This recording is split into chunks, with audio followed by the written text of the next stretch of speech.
नमस्कार, शुभदा विद्यालय यूट्यूब चॅनलमध्ये आपलं मनापासून स्वागत। आज आपण इयत्ता 10वीच्या वर्गाचा मराठी विषयाचा तास घेणार आहोत आणि या तासाला आपण मराठीची पूर्व परीक्षेची सन 2023-24 या शैक्षणिक वर्षाची प्रश्नपत्रिका आपण या ठिकाणी उत्तरासहित सोडवणार आहोत। ही प्रश्नपत्रिका एकूण 80 गुणांची आहे आणि ही सोडवण्यासाठी आपल्याला 3 तासाचा वेळ हा दिला जाणार आहे। SSC बोर्ड एक्झाम 2024 साठी हा सराव पेपर आपल्याला नक्कीच उपयोगी ठरणार आहे। सर्व प्रश्नांची उत्तरं आपण या ठिकाणी पाहणार आहोत, उत्तरासहित ही प्रश्नपत्रिका सोडवणार आहोत। म्हणून मित्रांनो, व्हिडिओला लाईक करा आणि यापूर्वी अजूनही आपण चॅनलला सबस्क्राईब केलं नसेल तर चॅनल सबस्क्राईब करून बेल आयकॉनवर क्लिक करून ठेवा, म्हणजे यासारख्या पुढील विषयांच्या प्रश्नपत्रिका सुद्धा आपल्या चॅनलवर वेळेत उपलब्ध होतील। इयत्ता 10वी मराठी प्रश्नपत्रिका सोडवण्यासाठी मुलांनो काही महत्त्वपूर्ण सूचना या ठिकाणी दिलेल्या आहेत, ते आपण काळजीपूर्वक वाचायचे आहेत। त्यानंतर विभाग 1 गद्य विभाग, पठित गद्य,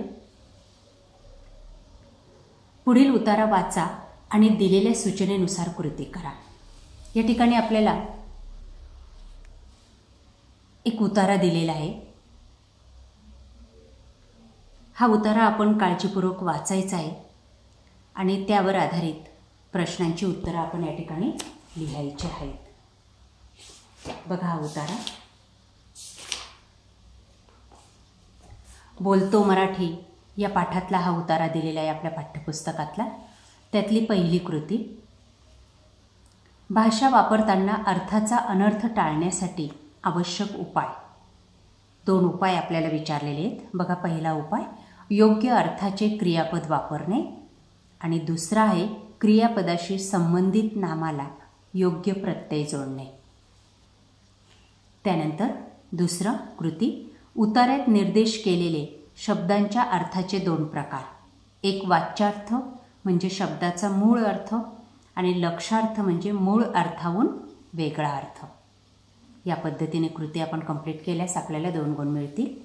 त्यानंतर पुढची कृती बघा, याच उतार्यावर आधारित, उतार्याच्या आधारे पुढील चौकटी पूर्ण करा। मराठी भाषेची खास शैली, वाक्प्रचार। 2 एखाद्या क्रियापदाविषयी दुसरेच क्रियापद वापरल्यास होणारा परिणाम, अर्थाचा अनर्थ। पुढचं तिसरं, हल्ली आढळून येणाऱ्या लोकांच्या 2 चुकीच्या भाषिक सवयी सांगा। त्यातली पहिली चूक आहे एकच शब्द सर्व ठिकाणी वापरणं आणि दुसरं गरज नसताना अन्य भाषेतील शब्द वापरणं। तिसरं, व्याकरण विघटकावर आधारित कृती, वेगवेगळ्या अर्थछटा व्यक्त करण्यासाठी वापरले जाणारे तुम्हाला माहीत असलेला क्रियापद सुधारण लिहा। उदाहरणार्थ, खाली पाडले हा एक क्रियापद आहे, ते वेगवेगळ्या ठिकाणी आपण वापरतो। बघा, पहिलं, छपरावर वाळत घातलेले पापड कावळ्यांनी खाली पाडले। दुसरं, विरोधी पक्षाच्या उमेदवाराने मंत्र्याला प्रचंड बहुमताने पाडले। पाडले हा शब्द वेगवेगळ्या अर्थाने या ठिकाणी वापरलेला आहे। असे कोणतेही 2 वाक्य आपण या ठिकाणी लिहायचे। पुढचं, गटात न बसणारा शब्द, शैली, प्रत्यय, बातमी आणि सवय। या ठिकाणी गटात न बसणारा शब्द आहे बातमी। पुढचं, अनेक, हुशार, कौतुक, खरे। यामध्ये गटात न बसणारा शब्द अनेक। पुढचं, भाषा सतत बदलत असते, याची कारण मीमांसा द्या। त्याचं उत्तर पाहू आपण।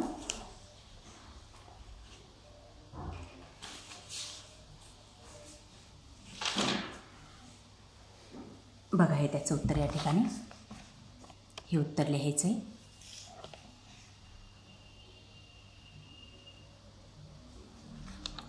पुढचा प्रश्न, प्रश्न पहिला आ, उतारा वाचा आणि सूचनेनुसार कृती करायची।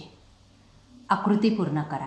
गवताच्या पात्यासाठी पाठात आलेले शब्दसमूह, 1 चिमणे, 2 चिडखोर बिब्बा, 3 क्षुद्र, 4 अरसिक आणि 5 चिमुकले। या पद्धतीने गवत पात्यासाठी आलेले शब्द आपण या उतार्यामध्ये शोधून लिहायचे. गवत पाते हा आपला 7वा पाठ आहे. त्या पाठातला हा उतारा दिलेला आहे आणि या उतार्यावर आधारित आपल्याला या ठिकाणी 6, 7, 8 गुणांसाठी कृती विचारलेल्या आहेत. त्याच्यातली पहिली कृती आपण या पद्धतीने पूर्ण केलेली. आता पुढची कृती पाहू. नावे लिहा. झाडावरून गळून पडणारी पिकलेली पाने, कर्णकटू आवाजाने जागे होणारे गवत पाते, पानाची वैशिष्ट्ये चिडखोर, स्वप्नाळू, किरकिरा, अरसिक. त्यानंतर व्याकरण कृती. नामांसाठी पाठातील विशेषणे फळे पिकलेली, आंबा गोड, संगीत कर्णकटू, मंत्र संजीवक. या पद्धतीने विशेषण लिहायचे. पुढचं स्वमतासाठी प्रश्न. माणसातील ठराविक मनोवृत्तीची पुनरावृत्ती वारंवार होत असते हे विधान स्पष्ट करा. त्याचं उत्तर पाहू आपण या ठिकाणी. बघा हे उत्तर.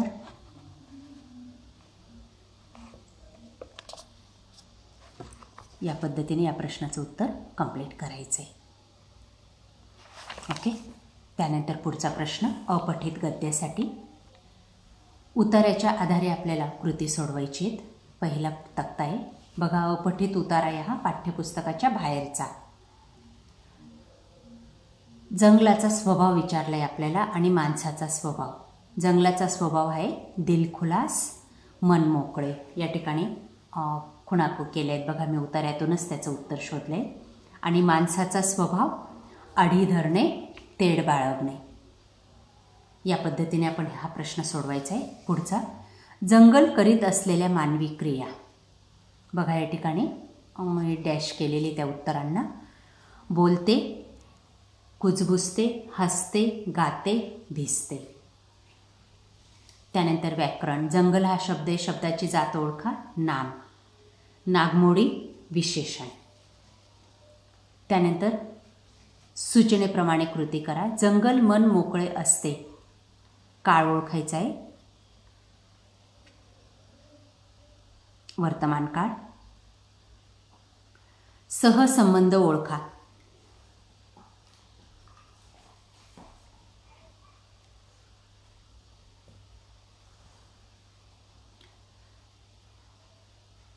पान, पाने, पान, कोपरे, कोपरा.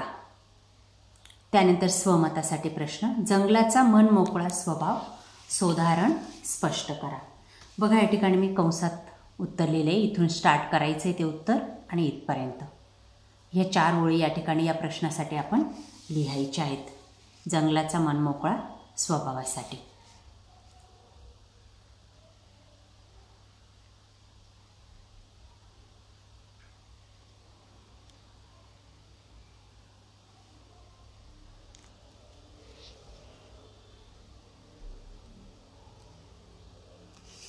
हा भूतकाळ येईल. जंगल मन मोकळे आहे वर्तमान काळ. मन मोकळे असते भूतकाळ आणि असणार, जंगल मन मोकळे असणार हे भविष्यकाळ. या पद्धतीने आपण ते करून घ्यायचं आहे. पुढचा प्रश्न पाहू. विभाग 2 पद्य विभाग. आकाशी झेप घेरे पाखरा ही कविता आपल्याला या ठिकाणी दिलेली आणि ह्या कवितेवर आधारित आपल्याला ह्या कृती सोडवायच्या आहेत. बघा पहिली.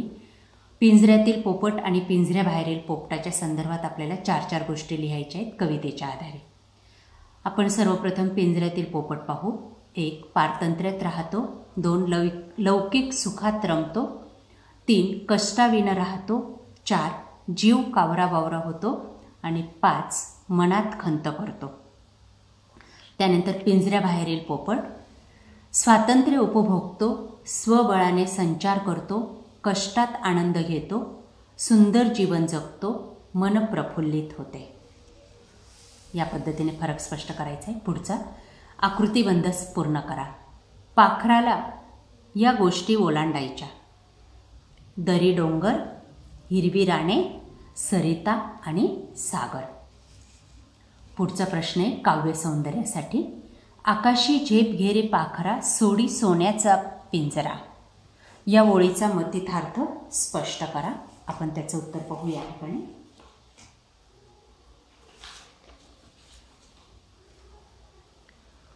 बघा, हे त्याचं उत्तर लिहा. त्यानंतर पुढचं आहे, स्वसामर्थ्याची जाणीव हा उत्तम व्यक्तिमत्व विकासाचा पाया आहे. त्याचं उत्तर पाहू आपण या ठिकाणी. बघा हा प्रश्न. त्यानंतर आ भाग, प्रश्न दुसऱ्याचा, पुढीलपैकी कोणत्याही एका कवितेसंबंधी खाली दिलेल्या मुद्द्यांच्या आधारे कृती करा. बघा या ठिकाणी वस्तू आणि खोद आणखी थोडेसे ही कविता दिलेली. आपण वस्तू कवितेवर आधारित सर्वप्रथम उत्तर पाहू.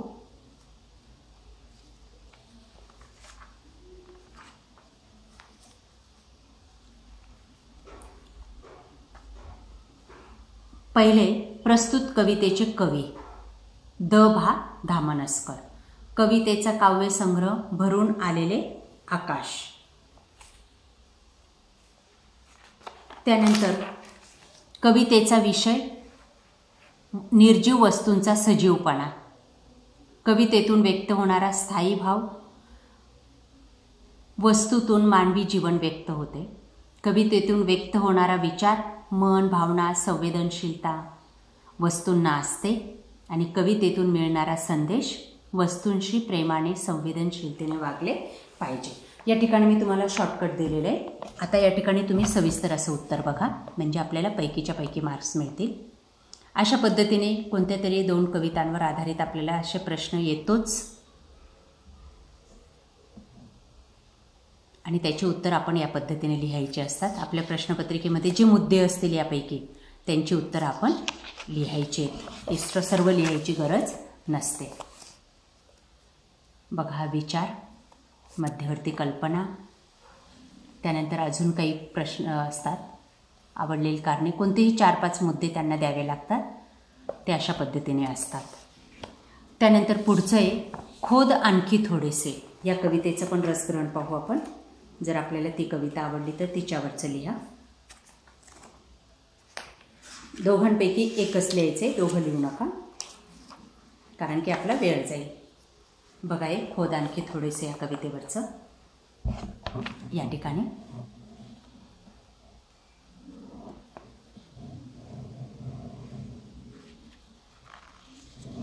सर्व मुद्द्यांवर आधारित उत्तर या ठिकाणी दिलेले आहे. आपण व्हिडिओ पॉज करून थोडंसं ते वाचू शकता, म्हणजे आपल्याला कुठल्याही प्रकारची अडचण राहणार नाही. त्यानंतर हे पुढचे 2 मुद्दे. फक्त एकच गोष्ट लक्षात ठेवायची, जे मुद्दे आपल्याला विचारलेले असतील त्यांचीच उत्तरं लिहायची. पुढचा प्रश्न पाहूया. रसग्रहणासाठी असतो हा प्रश्न 4 गुणांचा.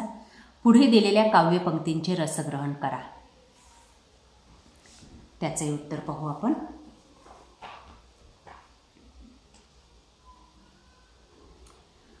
भातूक कलीतून प्रवेशताना वास्तवात हातात हात असेल दोघांचाही. बघा त्याचं उत्तर.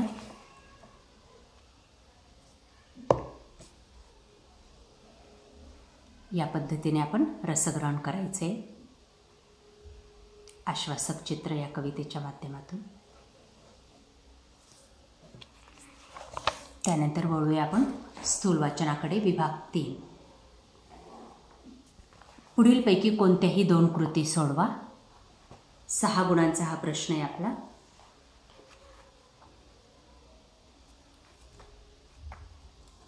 त्यासाठी हे 3 प्रश्न विचारलेले. 3ही प्रश्न तुम्ही आधी बघून घ्या आणि त्यानंतर आपण एक एक प्रश्नाचा विचार करू. मधूचे कृत्य संवेदनशील मनाचे उत्तम उदाहरण आहे. या विधानाबाबत तुमचा अभिप्राय व्यक्त करा. आपण त्याचं उत्तर पाहत आहोत. बघा हे उत्तर आहे त्याचं, मधूचे कृत्याचं.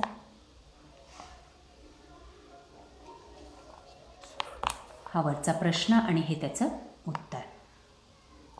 त्यानंतर पुढचा प्रश्न आहे, वीरांगना पाठाच्या आधारे रेखाजीच्या कार्याचा परिणाम लिहा. त्याचं उत्तर पाहू आता आपण. रेखाजीच्या कार्याचा परिणाम, या ठिकाणी त्याचं उत्तर.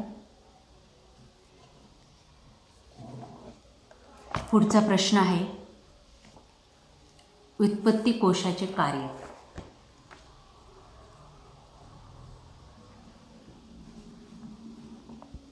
बघा हे त्याचं उत्तर.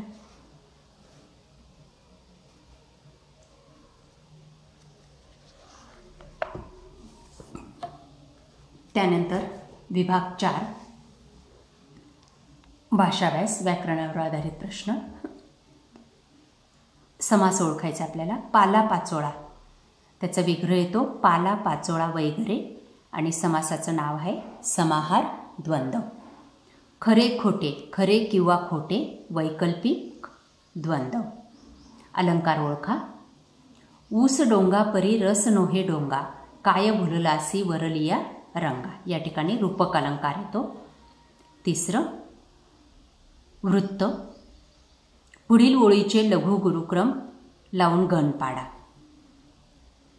नदीच्या किनारी नदीला म्हणावे,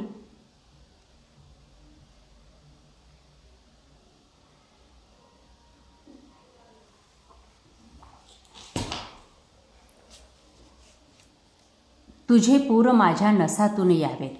हे या ठिकाणी चुकलेलं आहे. आपण हे या ठिकाणी करायचं आहे. लघु लघु लघु लघु हा एक गण झाला 4 यांचा. गुरु गुरु गुरु लघु लघु हा एक गण. 1 2 3 4 हा एक गण. असे 4 गण पडले आणि 4ही ठिकाणी आपल्याला य य लिहायचं आहे.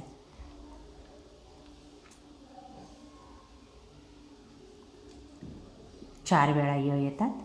आपण हे वरच्या ओळीचं केलं तरी पण चालेल. 1 2 3 4 याचं करायचं आहे सरळ. 3 ठिकाणी लघु लघु आणि नंतर गण पाडायचा आहे. बघा या ठिकाणी हा एक गण झाला. हा दुसरा गण, हा तिसरा गण, हा चौथा गण. इथं नदीच्या किनारी, नदीला न ती ला असा एक एक शब्द लिहायचा आहे आणि म्हणावे. हे बरोबर आहे. या पद्धतीने करा आणि 2 गुण मिळवायचे आहेत.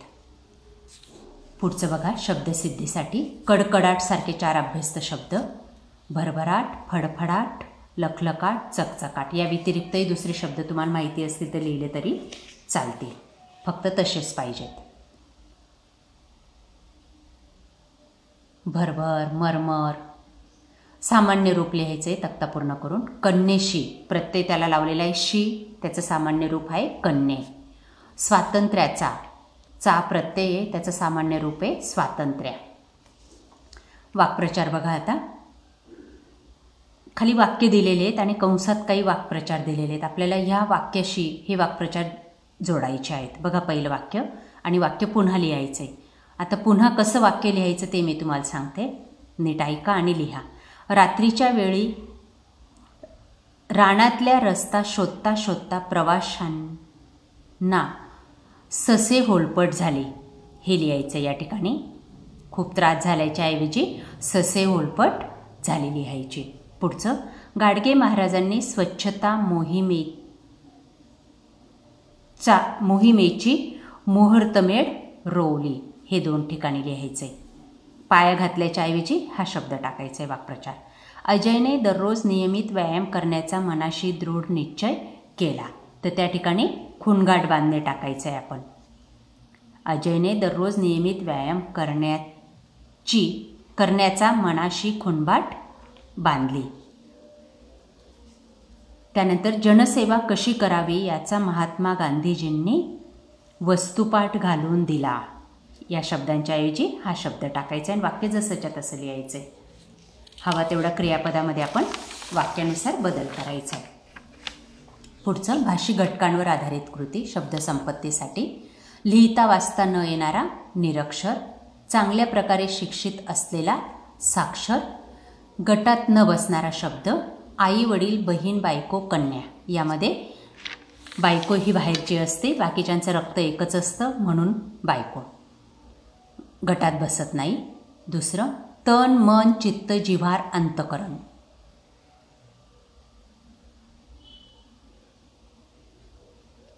जिव्हार म्हणजे पण मनच येतं या ठिकाणी.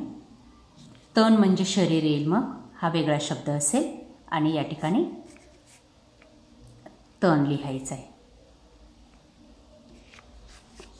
पुढचं 4 अक्षर शब्दापासून अक्षर बनवायचं आहे. दरवाजापासून दर, वाजा. बघा आता हा वार आणि र, वार झालं नाव. जार, पाण्याचा जार असतो तो. वाद, वाद. वेगवेगळे आलटापालट करून बघायचे आणि 4 अर्थपूर्ण असे शब्द लिहायचे. पुढचं अचूक शब्द लिहा. ओळखायचा आहे आपल्याला या गटामधला. काना मात्रा वेलांटी काहींची चुकीची असते. जो परफेक्ट असेल तो शब्द या ठिकाणी लिहायचा आहे. आता हा पहिला शब्द बरोबर आहे या ठिकाणी, पण पहिलाच बरोबर आहे. उपयोग निर्मिती. पुढं लेखन नियमानुसार लिहा. वाक्याचं काना मात्रा वेलांटी चुकीची केली या ठिकाणी. हे 2 चुका आहेत, त्या आपल्याला दुरुस्त करून वाक्य या पद्धतीने लिहायचे. एकदा त्यांना विचित्र अनुभव आला. दुसरं विरामचिन्ह आपल्याला बदलायची आहेत. चुकीची टाकलेली ती आपण दुरुस्त करायची आहेत. बघा या ठिकाणी पूर्णविराम आणि स्वल्पविराम दिलेला आहे. इथं आपल्याला फक्त स्वल्पविराम पाहिजे, हा पूर्णविराम नको आहे. 2 वर्षाचे झाले की वाघ सिंह पूर्ण ताकदीचे होतात. होतातच्या ठिकाणी पूर्णविराम करायचे. उद्गार वाचन आपल्याला चिन्ह नको आहे. ते म्हणाले सोना थांब मी डबा आणतो. ते म्हणाल्याजवळ प्रश्नचिन्ह. सोना थांब कॉमा मी डबा आणतो. या पद्धतीने बदल करायचा आहे. पारिभाषिक शब्द कॅलिग्राफी म्हणजे अक्षर रेखन कला आणि गुडविल म्हणजे मैत्रीपूर्ण, उपयुक्त, सहकारी भावना, वृत्ती यापैकी कोणताही एक शब्द लिहायचा आहे. त्यानंतर शब्दांचा खेळ. ली हा प्रत्यय लावून शब्द बनवायचे आहेत आपल्याला. गंधला ली लावला आहे गंधाली. सोन्याला ली लावला सोनाली. मनला ली लावला मनाली. या पद्धतीने. पुढचं विभाग 5 उपयोजित लेखन. पत्रलेखनासाठी आपल्याला हा पहिले प्रश्न विचारलेला आहे. बघा एक जाहिरात दिलेली आहे आणि त्यावर आपल्याला खाली 2 विषय दिलेले आहेत. दोघांपैकी आपल्याला एका विषयावर आधारित पत्र लिहायचं आहे. पहिलं मागणी पत्र आहे आणि दुसरं मैत्रिणीला पत्र आहे. बघा आपण त्याचा नमुना पाहू या ठिकाणी. तशा पद्धतीने आपण वाक्यरचना बदलायची आहे आणि पत्र कंप्लीट करायचं आहे. बघा या ठिकाणी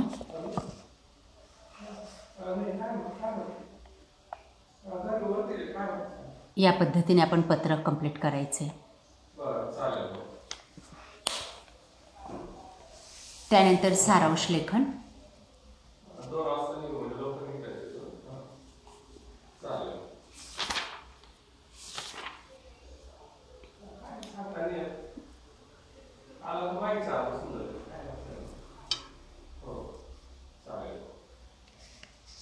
सारांश लेखन. बघा या ठिकाणी नमुना दिलेला आहे. अशा पद्धतीचा आपल्याला एक उतारा दिलेला असतो आणि त्याचा सारांश आपण या पद्धतीने करायचा असतो. शॉर्टकट लिहायचं असतं 1/3 करून. बघा किंवा हा नमुना बघा. या पद्धतीने दिलेल्या उतार्याचं एवढंच उत्तर आपल्याला करायचं असतं आणि नाव द्यायचं असतं, शीर्षक द्यायचं असतं त्या उतार्याला. पुढचं आहे जाहिरात लेखन. 6 गुणांचा हा प्रश्न असतो. एखादा विषय तुम्हाला दिला जातो आणि त्या विषयावर जाहिरात तुम्हाला कंप्लीट करायची असते. बघा मी एखादी जाहिरात दाखवते तुम्हाला. अशा पद्धतीने आपण जाहिरात लिहायची, तयार करायची असते. चित्र नाही काढता आलं तरी चालेल. जेवढे आकर्षक जाहिरात कराल तेवढे मार्क्स आपल्याला मिळत असतात. पुढचा प्रश्न आहे कथा लेखनासाठी. आपल्याला एखादा विषय दिला जातो किंवा अपूर्ण कथा दिली जाते आणि ती अपूर्ण कथा आपल्याला पूर्ण करायची असते. बघा या पद्धतीने अशी एखादी अपूर्ण कथा असेल आणि ती आपण या पद्धतीने फक्त तिचा पुढचा भाग लिहायचा आहे. तिला शीर्षक द्यायचं आहे आणि तिचा पुढचा भाग लिहून ती कथा पूर्ण करायची आहे आपल्या मनाने. पुढचा प्रश्न किंवा काही मुद्दे दिले जातात आणि त्या मुद्द्यांवर आधारित आपल्याला कथालेखन करायचं असतं. या रिकाम्या जागी आपण काही वाक्य टाकायचे असतात आणि कथा पूर्ण करायची असते. पुढचा प्रश्न आहे निबंध लेखनाचा 8 गुणांचा. 3 निबंध दिले जातात. तिघांपैकी एक निबंध आपण कंप्लीट करायचा आहे. पहिला निबंध आहे प्रसंग लेखन.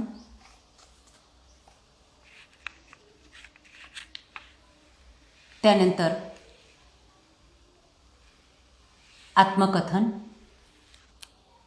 आणि वैचारिक लेखन. हे 3 निबंधांपैकी कुठलाही एक निबंध आपण लिहायचा आहे. तिघांचे नमुने मी या ठिकाणी तुम्हाला दाखवते आणि ते निबंध तुम्ही अशा पद्धतीने तयार करायचे आहेत. हा विषय वेगळा आहे, आपल्याला वेगळा विषय विचारलेला आहे. फक्त त्याचा नमुना पहा आणि या पद्धतीने तो निबंध तुम्ही लिहायचा आहे. हा प्रसंग लेखन झाला. आता हा आत्मकथन निबंध, मी आरसा बोलतोय म्हणून तो या पद्धतीने जर आलाच तर अशा पद्धतीने तो लिहायचा आहे. पुढचा निबंध आहे वैचारिक निबंध. तोही निबंध आपण दिलेल्या विषयानुसार या पद्धतीने 8 गुणांसाठी सविस्तररित्या लिहायचा आहे. अशा प्रकारे मुलांनो, आज आपण इयत्ता 10वीची मराठी विषयाची कृतीपत्रिका या ठिकाणी सोडवलेली. आपल्याला हा व्हिडिओ नक्कीच उपयोगी ठरणार आहे. व्हिडिओ खूप मोठा झालेला आहे, पण आपल्याला सविस्तर माहिती मिळावी या दृष्टिकोनातून मी वेळेचा विचार केलेला नाही आहे. आपण सावकाशरित्या हा निबंध पहा.